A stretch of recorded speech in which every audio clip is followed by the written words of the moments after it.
Yo, excuse me. Terrell, Hall of Fame, D-Line, tbkc, and all that sweet, beautiful, wonderful shh. Check it out. I was asked about the Halle situation. And I'll just explain. This is the whole Halle situation. It's not a situation, but most people, some of you know a lot about Paco and don't know a lot about Halle. That often happens with the females. But I can tell you this. I did purchase, let's get that part together. I purchased Halle from Dave Wilson. But the reason that many of you are confused why she's not actually, produced by Razor's Edge was it was a putback deal. He sold the female Shamu on a putback deal to the Trevinos, who I recently talked to last month. So people can tell you lies or whatever. I know how to get in touch with Dave, and we can clear it up on the podcast. It's no problem. That was their breeding. Halle's actual name should be Trevino's Halle.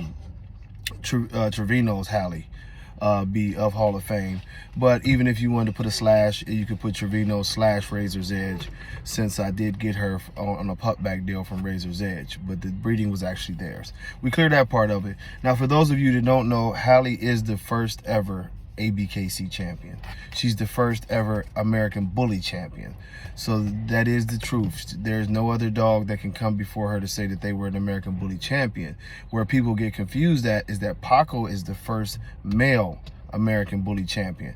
This happened, literally an hour apart, or 2 hours apart, with Paco and Marco being on the West Coast. I had traveled to the Midwest. At that time, I was actually in Ohio, which is Eastern time. I'm just explaining the time. Our show was in Chicago when Halle actually won her title under legendary Judge John Easterly. She won that show. 2 hours later, Paco won his show. They both became champions on the same day, but Halle gets the distinction of the first because she actually champed out 2 hours earlier, and I love that fact because they were the two dogs of that era. You know what I mean? They were the only ones that put it down like that.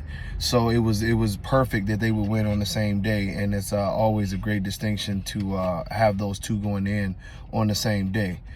Halle would later go on to create Denzel. Denzel would become the very first 3 registry champion, for those who don't know. He would also, to this day, win the largest ABKC Nationals, and go on to become a legendary producer, to which it's always disputed, but pretty much no dog has produced more champions than Denzel. Denzel's blood is throughout the whole bully community.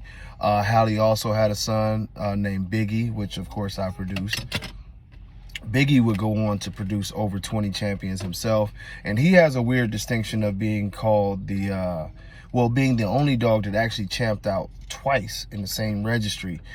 It was weird. Back then they weren't the greatest at keeping track of records, and depending on how the judge saw the dog, they would make him go into different classes.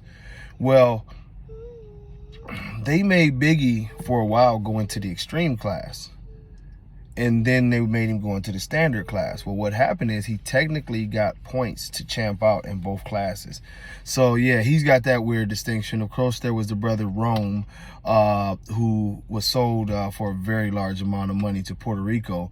But before doing that, he also became a champion. And then there's the forgotten brother, who's Jordan, aka Barack Obama, which was a fawn male in that breeding, who also showed and ended up being a champion himself. So, Halle definitely left her legacy. Halle herself won 63 shows straight.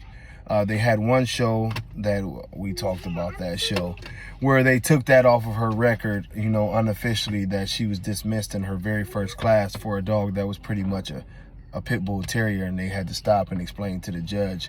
But they kept the show going, and that show is a setup, so, we'll tell y'all about that show on another time. But yeah, she was legendary, man. Basically, dominated everywhere she went.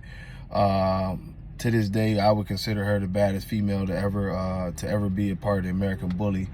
her blood lives on. Her productions represented her well. The D-Line blood, Denzel / Halle blood is everywhere. And Halle is who she is, man. I'm proud of her. You know, it's funny when you talk about all the great American bullies of all time. Halle is the only one that gets mentioned as one of the greatest of all time that's a female. And that goes to say a lot. And I miss my baby, but I look forward to reproducing her. I got some good stuff here to reproduce her. So that's the Halle story. Trust me, we could go into more and more details about show setups and groupies and all kind of shit. Halle had a lot going on in her life. Well, until next time, y'all, peace.